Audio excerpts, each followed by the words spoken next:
Her Brothers by EmilyF.6 Chapter 3 Her Love. Carlisle's chest rose and fell in exaggerated calm. His sweet scent, so like Edward's, wrapped around my body along with his arms. I tried to remember the last time anyone but Edward had held me like this, and failed. Of course, I would get half hugs from my father, and my mother would hug me sometimes when she was really happy, or gushing about something. Or she would, before Phil became such a huge part of her life. The Cullens were a different story, though. Esme hugged me every time I saw her. Alice, too, seemed to enjoy physical contact, often greeting me or trying to comfort me by throwing her arms around me.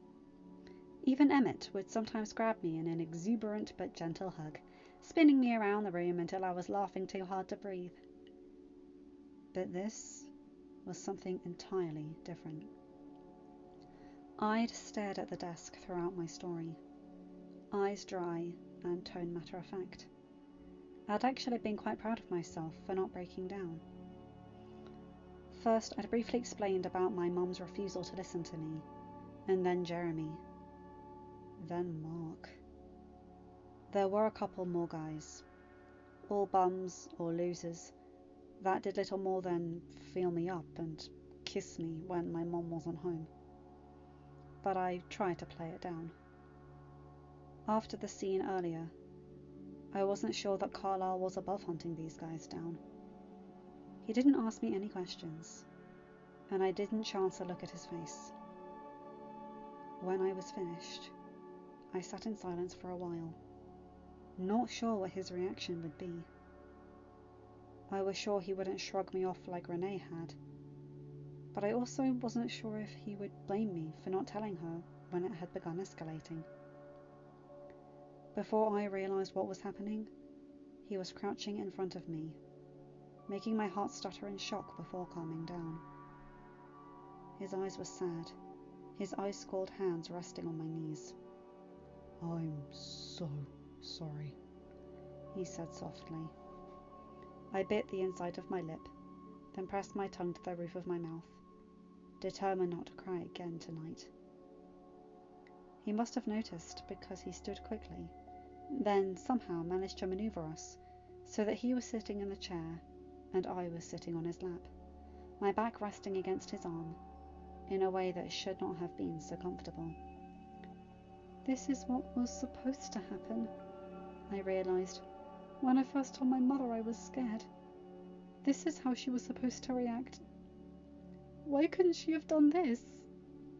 I realised suddenly that I was crying, despite my best efforts, and that this day had been filled with too many tears. Still, there was nothing I could do to stop them, and I felt Carlisle pull me closer, my head resting against his shoulder. "Sorry," I managed to choke out, wondering briefly if my tears would ruin his shirt. He smoothed my hair with one hand and rubbed my back with another, leaning back so that I balanced perfectly against him. "Shh," he soothed me, his lips pressing a cold kiss atop my head.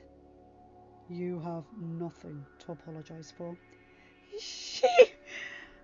I sobbed harshly, against my will, and the words poured out of my mouth. "Thought I was being selfish," I finally managed. "Said she deserved to be happy." Carlisle took a deep breath, his arms tightening around me for a fraction of a second, then easing up again, as if he'd been close to losing control. She thought I was mad that she was dating. She wouldn't listen."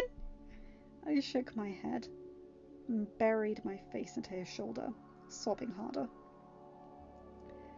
He let me talk, my words barely coherent, even to myself, but I was sure he understood. "I couldn't make them stop kissing me and touch." The words were physically painful to say. He must have sensed that, because he began rubbing circles on my back once again, neither demanding nor discouraging. He said that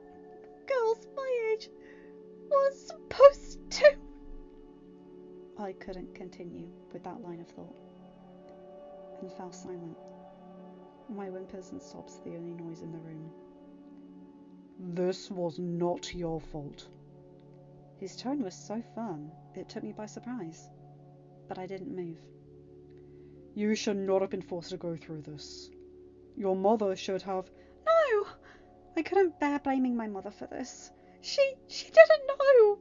It was his fault. She should have listened to you. He continued firmly, as if I hadn't interrupted. Of course, the men that did that are at fault as well, but it was her job to protect you, and she didn't. But my mum, she loves me, but I was the responsible one. I told him quietly, my words coherent again, thinking of all the times I'd taken care of my mother, lectured her, explained things to her. I know you were, Bella, and it was so good of you to take care of your mother when she needed you. But it should not have been you who had to be the responsible one. I closed my eyes with a sigh, not wanting to think about that. I had long ago given up on the idea of normal families. The thought made me smile a bit. Here I was, sobbing to my vampire father, who told me that my relationships weren't normal. Once I had finished crying, he continued to hold me, rocking back and forth slightly, like Edward always did, causing my eyes to droop. I wanted to climb out of his lap and let him get back to work, afraid that I was imposing on his free time. But my body refused to cooperate. I was utterly wrung out. Instead, I lifted my head against his shoulder and shifted my right hand slightly so it wasn't painful.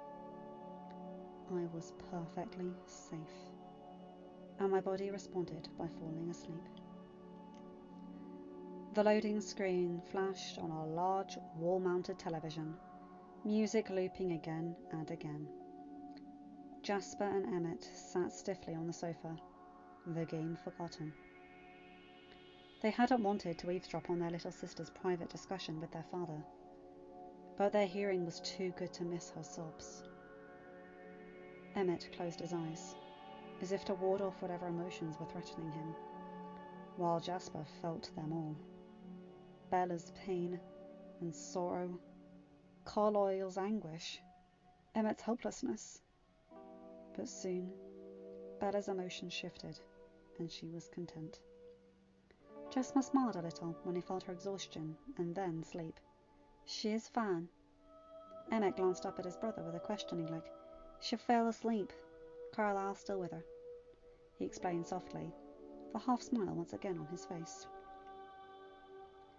They heard shifting upstairs, and immediately they were outside of Carlisle's office. He opened the door, emerging with Bella in his arms, and gave them a reproving look. "We couldn't help it," Emmett said contritely. "By the time we realised what she was saying, we would have had to leave. It was too late." He tried to explain himself to his father, who only sighed and shook his head. "Of course. This isn't your fault."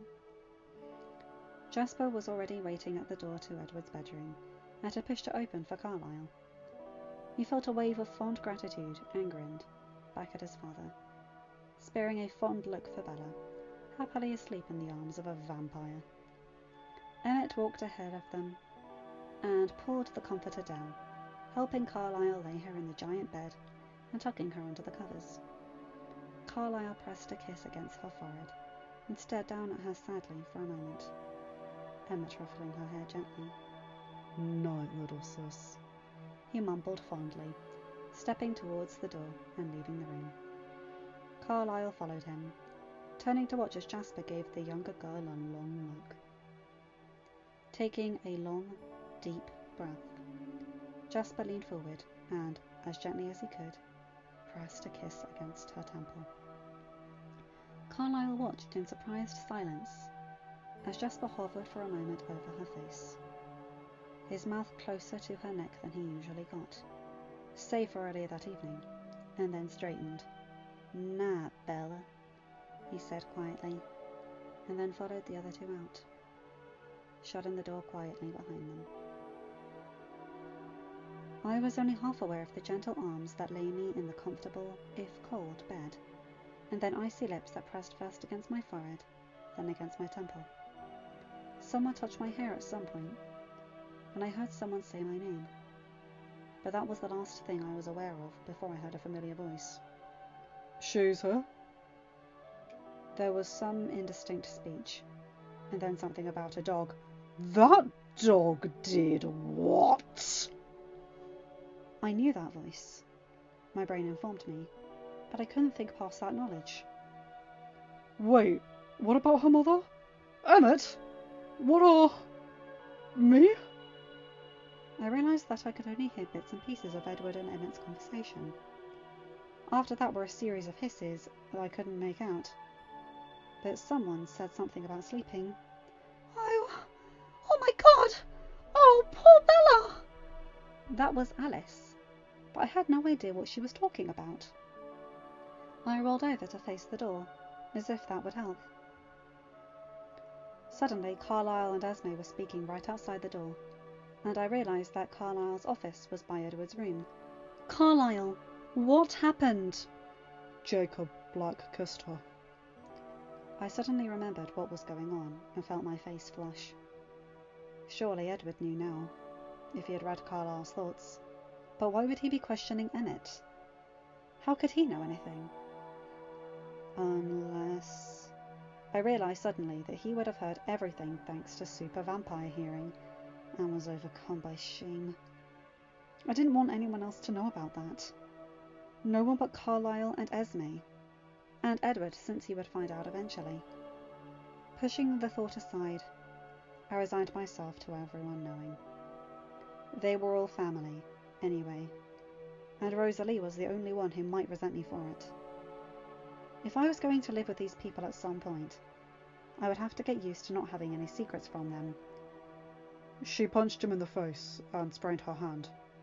"Is she okay?" Esme's voice was gentle and concerned. I heard her move closer to the door. "Physically, she's fine. I bandaged her hand, and later she fell asleep. So I put her to bed. But that's not all. She came into my office, and apparently she was assaulted in the same way. Many times over several years, starting when she was 13. Esme whispered something, and Carlisle growled softly. "No. They were her boyfriends, apparently." I realised that she must have asked something about my mother, and I ached to defend her. However, after my previous attempts to defend Renee, I had little doubt that I would fail again. "Did they ever?" Esme trailed off, the implication clear in her voice. "I don't think so." Carlisle spoke carefully, and I realised that theirs was the only conversation I could hear. "She said they would only kiss her, and..." I could hear the agony in his voice, hidden under the fury. "Touch her." This time Esme gasped loudly, and I heard the doorknob turn. "Shh," he cautioned her gently. I shut my eyes and forced myself to relax, but she didn't open the door. They mumbled something about the morning, and I wondered tiredly what time it was. Then Edward's voice was closer. "Emmett, I need to talk." "Leave her alone, Edward. She's sleeping." That was Jasper's southern drawl, and I wondered why they hadn't let him in to see me. "She could have called..." And then there was mumbling. "And that stupid wolf!" A hiss, followed by 13 Emmett! I winced. Glad I couldn't hear the rest of that conversation. "Don't you dare make this about you!" I knew that low, angry voice. There was suddenly silence as Esme and Carlisle stopped their mumbled conversation. "She was assaulted by her friend, and she's probably remembering being assaulted by those monsters." That was Rosalie. So don't you even think about yelling at her. She doesn't take any blame for this, Edward. I mean it. Rosalie didn't defend me. Ever. In fact, she threw me to the wolves. The pun made me smile involuntarily. As often as possible, complaining about my presence, hinting that I was a danger to their family, and generally making herself scarce around me. So why was she standing up to Edward, of all people, for me? There was a long sigh, and I heard Carlisle's soft murmur, followed by Edward's, and then Esme. Okay, but don't wake her. That was Carlisle again, and I felt another wave of calm lethargy roll over me. Swearing that I was going to scold Jasper later, although, realistically, I knew I'd never get around to it, I let my eyes closed, even as I felt another presence in the room. It was hard to fight the exhaustion that was suddenly weighing me down, but I managed until Edward climbed into the bed beside me, keeping himself above the covers so I wouldn't get cold, and scooting so he could wrap his arms around me, my face against his chest. I sighed happily, shifting in his arms and snuggling against him. "Hey," I whispered. "Sorry, I didn't want to wake you," he said softly, his voice sad. "No," I managed to mumble. "You didn't." I inhaled happily, not coherent enough to ask why he was sad, unable to make out his face in the dark. I brought my hand up and started to touch him, but made an involuntary, pained noise when I moved my hand. "Bella?" He gently grasped my wrist, holding it in one of his own, and allowing his cool skin to ease the pain. "I'm so sorry, Bella." And I knew he wasn't just apologising about not being with me earlier. I smiled a little, not wanting to make him feel bad. "My fault," I told him simply. I felt him shake his head sharply. "No! Bella, this was not your fault. You..." I shook my own head, too tired to really make him understand what I was saying, but trying nonetheless. "Shouldn't have hit him," I murmured. "Bella, he assaulted you. Of course you..." I cut him off again with an exasperated sigh. "Hard head. Should have let you do it." "Think Emmett did." He finally chuckled slightly. "Yeah, he did. Broke his jaw." "Thanks, Emmett." I spoke a little louder, knowing that he would hear me from downstairs. "That's what I was aiming for." He laughed softly as I finally drifted the rest of the way off to sleep. The next time I awoke, it was because of the light hitting my closed eyes. Groaning softly, I tried to roll over, but something was holding me. Something cold. Opening my eyes, I looked into Edward's concerned face. "Oh!" I smiled happily. "Good morning." He gave me a cautious, sad smile in return. "Good afternoon." He ran a hand down my back and then stroked my hair, his thumb running over my cheek as he moved a strand of hair behind my ear. "How are you feeling?" Once again the painful conversation came back. I had suffered no more nightmares since my vampire boyfriend had been close by, but the memories were another matter. Forcing a smile, I shrugged. "My hand's a little bit sore, but I'll be fine.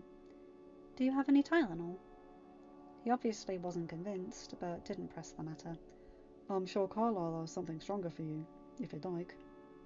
"No, it'll probably make me tired again." "When did you get back?"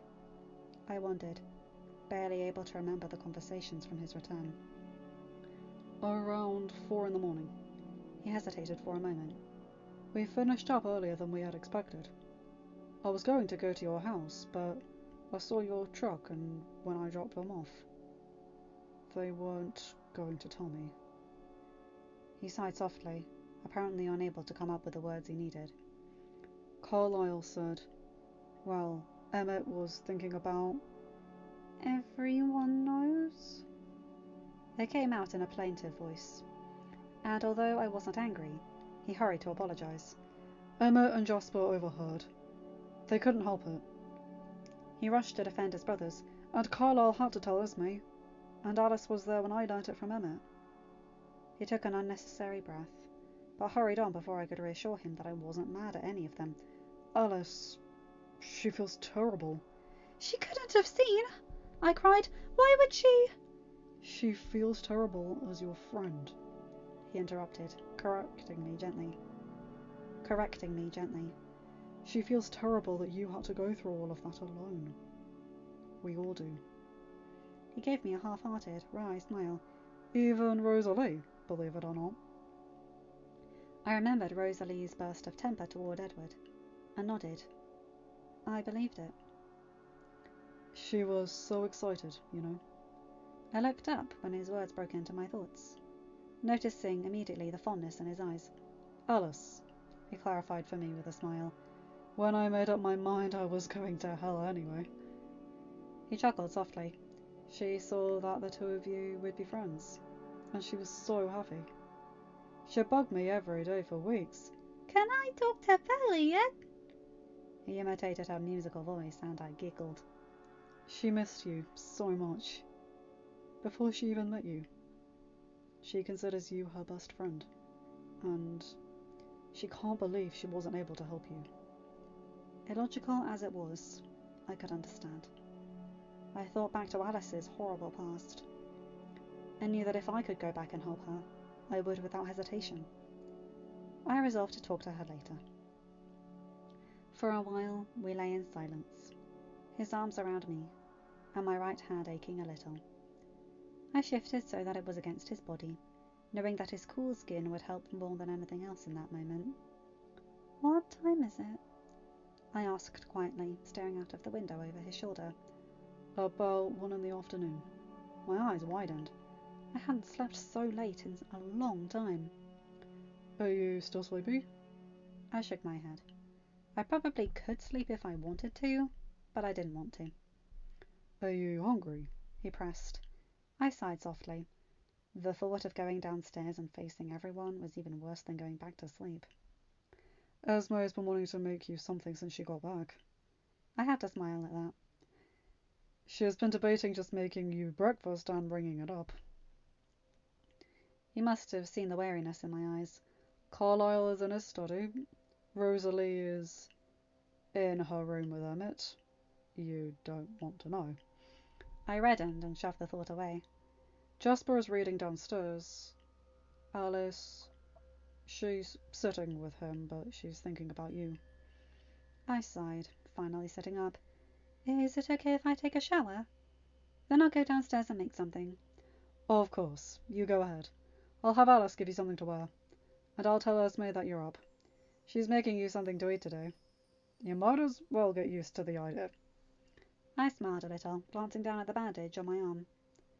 Gently, he reached out and began to unwind it. Just be careful. When you're done, I can put it back on for you. Okay? He leaned over when I nodded, pressing his lips against mine for a long moment, then pulling away with a smile. I entered the bathroom attached to his room, and after shutting the door behind me, quickly slipped out of my jeans and socks. With a wince, I managed to pull my shirt off, and then thought about how to unclasp my bra. Suddenly the door was open. Praying that it wasn't Emmett or Jasper, though I had no idea why they would barge into Edward's bathroom, I froze with my back to the door. Sorry, Bella. I didn't know you were... Alice fell silent, and I turned my head to look at her curiously, relieved beyond measure. I was still wearing my bra, and didn't really care regardless. She'd helped me shower plenty of times, and I'd gotten over my embarrassment fairly quickly. But she wasn't looking at my bra, or my face for that matter. She was staring at my lower back, where I suddenly realized there must be a bruise. Her eyes were unreadable, her jaw clenched so that I feared to her teeth. Did Jacob do that to you? Her normally high-pitched pixie voice was suddenly scary, and I mentally marked her off as the list of Cullens I hadn't been afraid of. She was the last to go. Alice! My voice was softer than normal, as if I was trying to appease an angry animal. I'm fine. I looked down into her hands and realised that she was holding a set of folded clothes, complete with a bra and panties that looked like they came from Victoria's Secret, and a bag. Are you sure you don't mind lending me your clothes? I asked quietly, trying to distract her. She probably saw straight through that, but visibly calmed herself. Of course not. I've already worn this top twice, and I must have 7 pairs of jeans just like this. She was forcing herself to smile calmly as she sat the clothes on the bathroom counter, her movements too quick for me to follow. She turned on the shower and pulled the curtain, then placed the bag on the counter by the clothes, pulling out shampoo, conditioner, body wash, and a few other toiletries. I thought you might need a toothbrush for when you stayed here, and I had extra shampoo I bought a few weeks ago, and I know all of Edward's stuff smells like man, and... Alice didn't ramble, I thought with a bit of alarm. Gently, I reached out and grabbed her hand, which was gesturing wildly. Her eyes seemed to shimmer with tears that she could never shed. And before I could speak, I was being crushed to her chest, which, due to my lack of clothes, was slightly awkward. And cold, but I didn't complain. Alice, I'm fine, I assured her quietly. Perfectly fine. Besides, Emmett and Jasper took care of Jacob.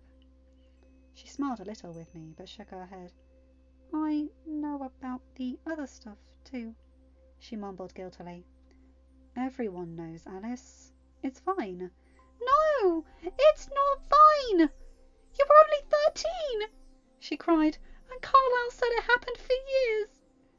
Her butterscotch eyes were tormented. My mum met Phil when I was 16, I told her.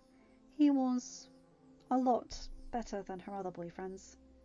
So for 4 years, she whispered. I shook my head.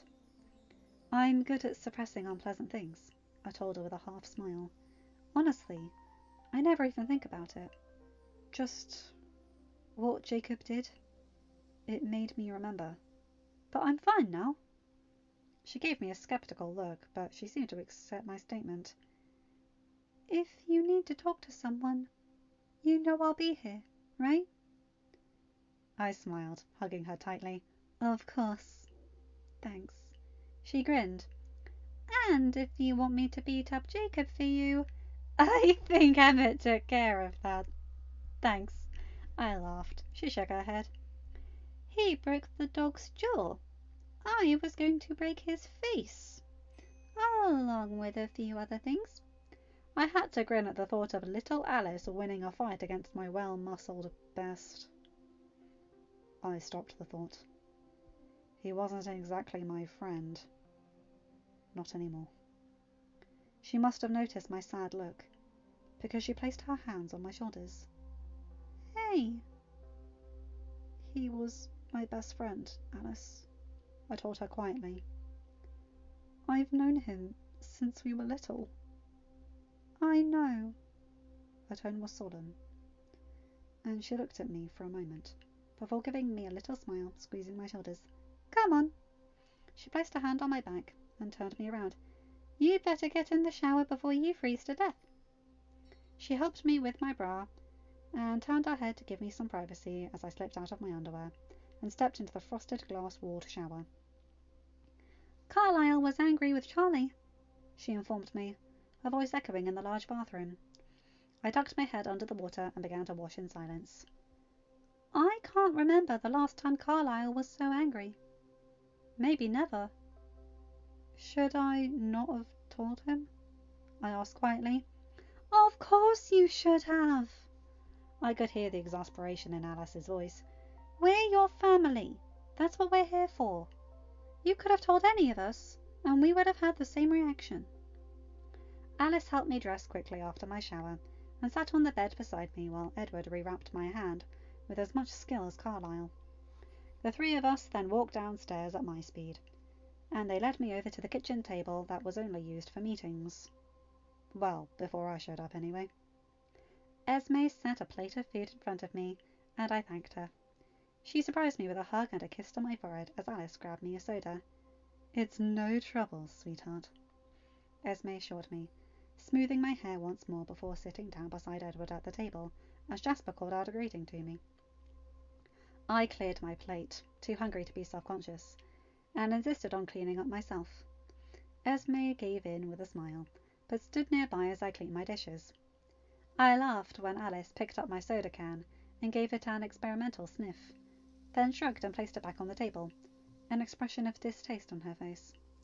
Edward rolled his eyes and leaned up against the counter, his shoulder touching mine, while Esme watched the three of us fondly. Okay, now that we've fed the human, we're going shopping. Alice grinned, grabbing my left hand in one of hers, and Esme's in the other. I knew that I should have expected this. Shopping was Alice's cure-all end-all. Shopping? Edward spoke dubiously as Rosalie and Emmett appeared at the foot of the stairs. Emmett appeared beside me and threw an arm over my shoulder in greeting, whispering that he didn't think Edward and I would ever emerge from the bedroom, making me blush and stammer, and making him laugh loudly. Well, obviously you aren't invited, Alice snapped at Edward, her eyes dancing. I choked on a laugh at the startled, offended look on his face, which quickly turned into a rueful smile. Good, because I didn't want to go, he told her childishly, making Emmett chuckle beside me. Come on, bro. Let's me, you and Jasper go and have some fun. Jasper glanced up from where he was watching TV and lifted an eyebrow, obviously wondering what kind of fun Emmett had in mind. Edward looked at Emmett for a minute and then smiled in agreement. All right, we should be back in plenty of time. I guessed that the only reason no one had actually asked if I wanted to go shopping was because that Alice had already made up her mind. Besides, a day with Alice and Esme sounded like fun. Well, it did until Rosalie kissed Emmett goodbye, so passionately that I was staring at the floor, my face so red it felt like it was glowing, and then announced that we would take her BMW. No way! I want to drive my Porsche! Alice argued. Esme linked her arm through mine and led me to the door, pausing to let me kiss Edward goodbye. The shopping trip was apparently only for me, and Alice and Esme spent the majority of the afternoon finding outfits for me to try on. Rosalie hung back, watching me closely. Neither Alice nor Esme commented on her lack of involvement, but seemed to be trying to make up for it by throwing more outfits at me. I suspected they were actually buying all the clothes they approved of, but I didn't have the heart to tell them no. I hadn't spent any real time with Esme in a long time, and it seemed to make her happy to spend time with her daughters, so I didn't complain. Actually, I found that it was fun spending time with them, even if I had to go shopping to do so. However, my patience has its limits, and I finally begged Alice to buy herself some clothes and let me rest. Esme and Alice seemed reluctant until Rosalie stepped forward. You guys go ahead and shop, and Bella and I will hit the food court. She reached over and picked up a few bags, leaving a few for me. Stunned as I was at her volunteering to spend time with me, I would take what I could get. She led the way confidently, and I wondered how many times she had dragged Emmett to the mall and made him carry her bags for her. The thought of Emmett the pack mule made me giggle, and she turned to me in surprise. When I didn't volunteer anything, she turned her attention back to navigating the crowd and led me to a large cafeteria surrounded by restaurants, placing the bags on the ground. What do you want to eat? I was surprised that her voice was flawlessly polite, and that she truly didn't seem irritated, or angry, or any of the other emotions she usually felt around me. I can get it. I looked around and headed for a Chinese place before a cold hand caught my right arm. Surprised, I turned around and she let go immediately, staring at the bandage wrapped around my wrist and hand. Oh, sorry, I didn't... I cut her off by lifting my hand and laughing. Rosalie, it's fine. It doesn't even hurt anymore. Oh, here. She held out a black piece of plastic that I immediately recognized as a high-end credit card. Does Carlisle just hand these out? I swear everyone in your family has one. I cried in amusement before I remembered whom I was talking to. To my surprise, she smirked as she pressed it into my hand. Well, sort of. Everyone in our family gets their own line of credit whenever we move. Of course, Carlisle prefers that we don't go overboard, but that never stops Alice. Then again, that's kind of thanks to her that our money does so well in the stock market. I couldn't help but grin back at her. Well, go on. Get your food, human. I laughed softly, nodding and going over to the Chinese place. I brought the container back to the table where Rosalie waited, messing with her phone. She glanced up in greeting and then went back to texting as I sat down. The guys are playing football. Apparently they dragged Carlisle into their game, she informed me with a half smile, and I looked behind me as subtly as I could, wondering if one of her girlfriends that I didn't know about had come up behind me. Edward says I'm not to let you out of my sight for a minute. Her eyes were strangely friendly, and once again I stared at her for a moment in silence, before opening my container of food and breaking apart my chopsticks. Rosalie? I began warily. She looked up at me from her phone, where I assumed she was texting Emmett. Is this the part where you kill me? I blurted, then clamped my mouth shut, unable to believe that I had let those words out of my mouth. To my relief, she barked a laugh. Well, I think Edward would hunt me down if I did, and Emmett kind of likes his brother, and you for that matter, so I'm not sure whose side he would take. Besides, Alice loves you, so she and Jasper would certainly join the hunt. She was still smiling, so I assumed that she wasn't offended. This wouldn't exactly be the place to do it, regardless. I'm so sorry. I didn't mean... No, I'm sorry. I stared up at her in surprise. What? I'm sorry about what happened. And I'm sorry that I've been such a bitch. She sighed and crossed her arms. I know that. Rosalie. I held up my hand. You don't have to apologize to me. I understand completely. You're looking out for your family. She shook her head. You're a part of my family now, she said softly. I took a deep breath, debating my next questions. But in the end, I had to know. Then, why do you hate me? Rosalie sighed, looking down at her phone that was now on the table. I don't hate you, Bella. I envy you. What? Rosalie, you're the most beautiful person on the planet. She laughed, flashing her perfect white teeth. Thank you, Bella. Her voice was sincere, but I could tell that I had appeased her vanity as well. She took a deep breath and crossed her arms, leaning toward me. You're making the wrong choice, she told me sadly. What? I stared at her in confusion. I would give anything to be human again, Bella, she whispered, just loud enough for me to hear. I glanced around nonetheless, and she told me her story. Alice and Esme had just arrived as I finished eating, and Rosalie finished talking. I hadn't had much of a chance to react, other than to offer a horrified apology, and this wasn't a conversation I wanted to have in front of our sister and mother. I paused for a moment. Our mother and sister? I pondered the thought as I smiled at Alice, jokingly offering her some of the Chinese food that she turned down with a dramatic shudder, making Rosalie laugh. A sound I wasn't sure I'd heard before. Well, despite the fact that she disagreed with my decisions, she apparently accepted me as part of her family. That was good enough for the moment.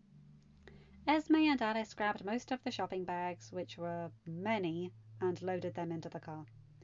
Surprisingly enough, it was Rosalie who insisted that I not hurt myself by grabbing the remaining bags, joking that, the danger magnet I was, I would probably sprain my other wrist.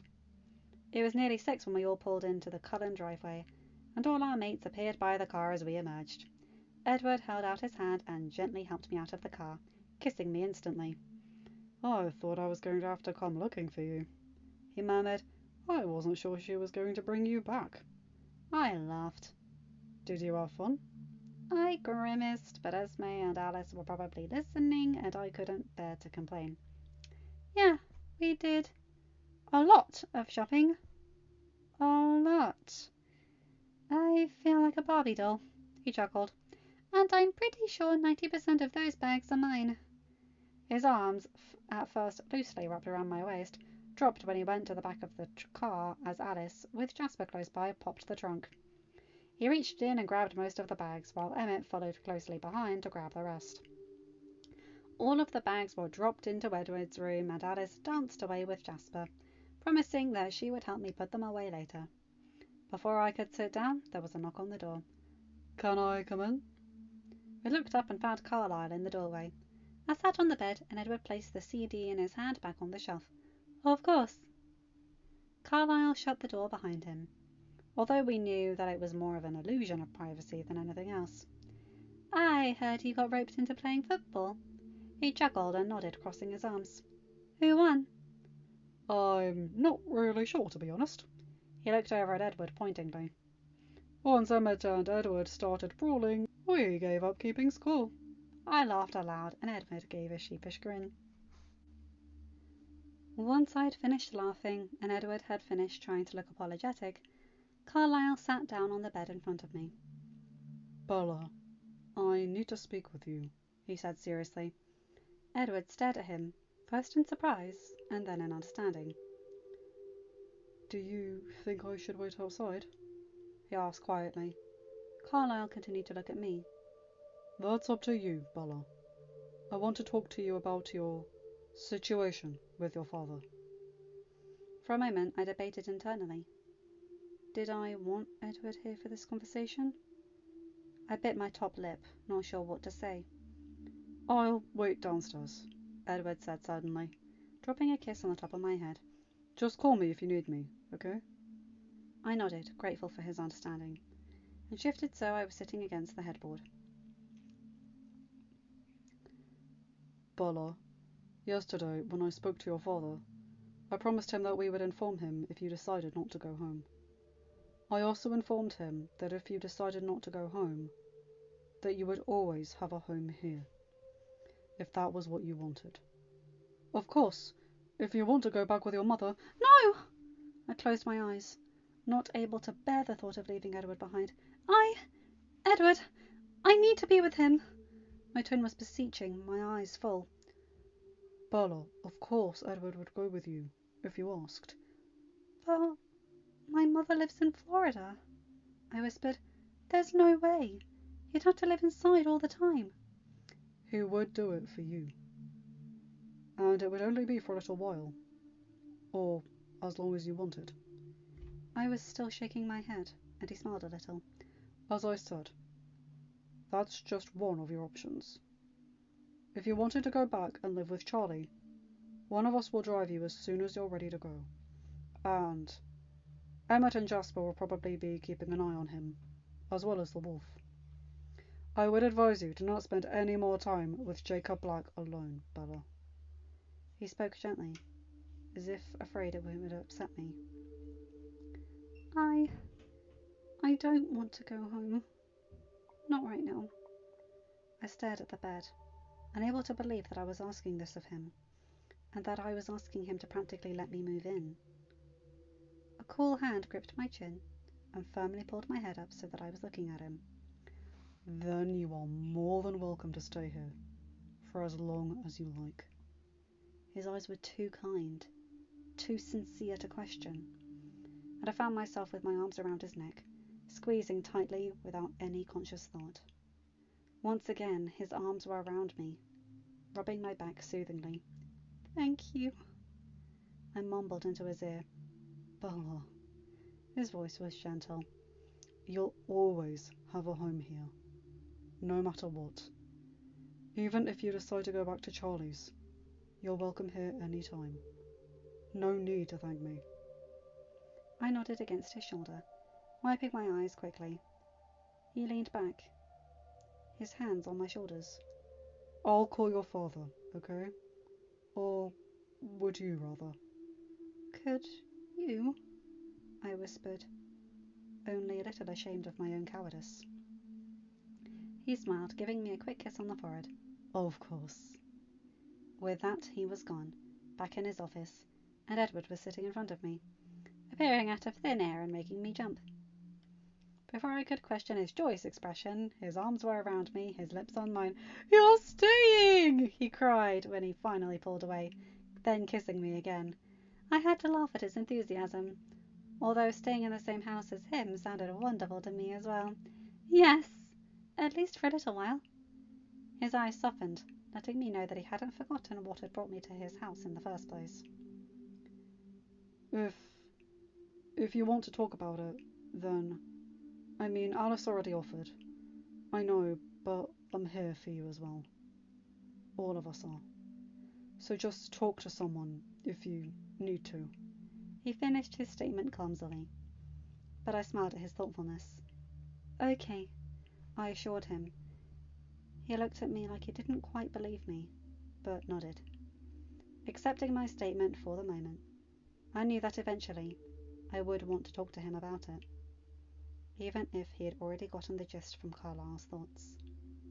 But for now, we were both content to relax and kiss, of course, after a long day of shopping and football.